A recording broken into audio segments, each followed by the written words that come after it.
Je n'encourage pas le Congo de celui qui se lève et insulte pour se faire remarquer. Je n'encourage pas ce Congo-là. J'encourage pas le Congo, celui qui regarde dans la cour des grands et voit une personne qui est en train de bien faire son travail et se lève pour les détruire, même s'il sait qu'il prendra jamais sa place. J'encourage pas ce Congo-là. J'approuve pas ce Congo-là. Le Congo, c'est de celui qui se lève avec de mensonges pour détruire son frère innocent. J'approuve pas ce Congo-là. J'approuve pas le Congo de l'injustice où on favorise les incompétents. J'accepte pas de vivre dans ce Congo-là. J'approuve pas le Congo de la guerre à l'Est qui ne finit pas parce qu'il y a quelqu'un qui a besoin de minerais. J'approuve pas ça. J'approuve pas le Congo où il y a une église d'un pasteur qui a bâti son ministère sur les insultes. J'approuve pas ce Congo-là. J'accepte pas le Congo de la personne qui maltraite. Le Congo du menteur, du voleur, du corrompu. J'accepte pas ce Congo-là. Je ne veux pas vivre dans ces Congos-là. J'accepte pas le Congo de celui qui combat sans savoir pourquoi il combat l'autre. J'accepte pas le Congo de celui qui reconnaît ne pas avoir des compétences. Alors il se dit, la seule manière pour moi d'arriver dans la cour des grands, c'est de détruire, c'est d'insulter pour me faire remarquer. Les Congos où on voit des pasteurs qui se lèvent, qui cherchent la face de Dieu, qui guérissent des malades, qui font des miracles et qui font avancer leur ministère. C'est ce Congo-là que moi je veux. Les Congos, il y a des bons avocats,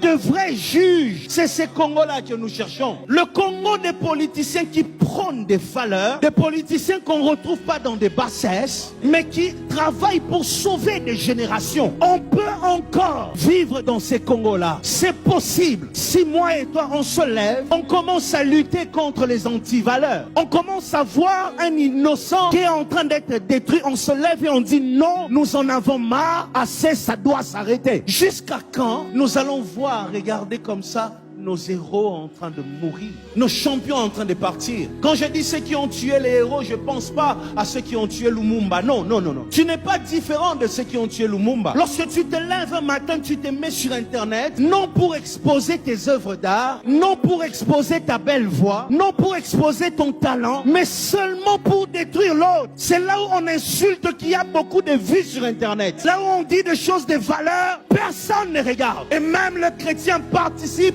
dans ces choses-là. Lorsqu'on entend une guerre, il y a un pasteur. Lorsqu'on entend empoisonnement, il y a un pasteur dans le coup. Lorsqu'on entend tentation, il y a un pasteur. Pourquoi nous sommes en train de détruire l'image de l'église? Jusqu'à quand nous allons continuer à détruire nos champions? On gagne quoi? Le Congo ne se lèvera pas avec un blanc qui va venir. Le Congo va se lever avec l'amour des frères et sœurs congolais. Tant qu'il n'y aura pas d'amour, tant qu'on va travailler pour détruire, nous allons continuer à souffrir. Et sachez une chose, Dieu sait venger les innocents. N'oubliez jamais ça. Ça n'a rien à voir avec Dieu.